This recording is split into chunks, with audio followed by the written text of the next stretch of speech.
Kapag nanalo ang Gilas Pilipinas ng medalya, magkano kaya ang napupunta sa bawat bulsa ng bawat player? Hindi hula, hindi chismis. Ngayon, ipapaliwanag natin ito. Malinaw, detalyado at totoo. Maraming nagtatanong kung may pera ba talagang kapalit ang mga paglalaro para sa bansa. Ang sagot, meron. Pero hindi ito basta-basta ibinibigay lang. May proseso, may batas at may hati-hatian. May batas tayo, Republic Act 100699. Ito ang nagbibigay ng cash incentives sa national athletes.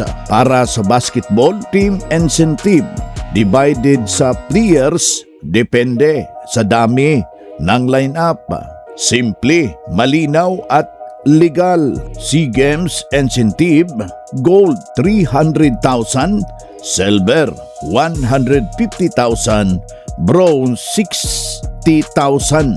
Pero sa totoong buhay, PSC adds bonus, SBP gives performance incentive, sponsor reward wins. Resulta, 100k to 300k per player ang common. Asian Game incentive, gold 2 million, silver 1 million, bronze 400k.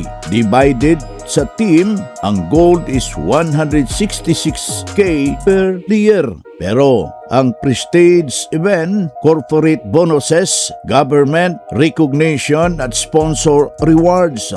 Final take home, 300k to 1.5 million per player. Walang fixed government incentive ang PIBA. Pero may SBP win bonuses, sponsor incentive, private donor and rewards. PIBA Asia, 150k to 300k. World Cup up to 1 million per player reported.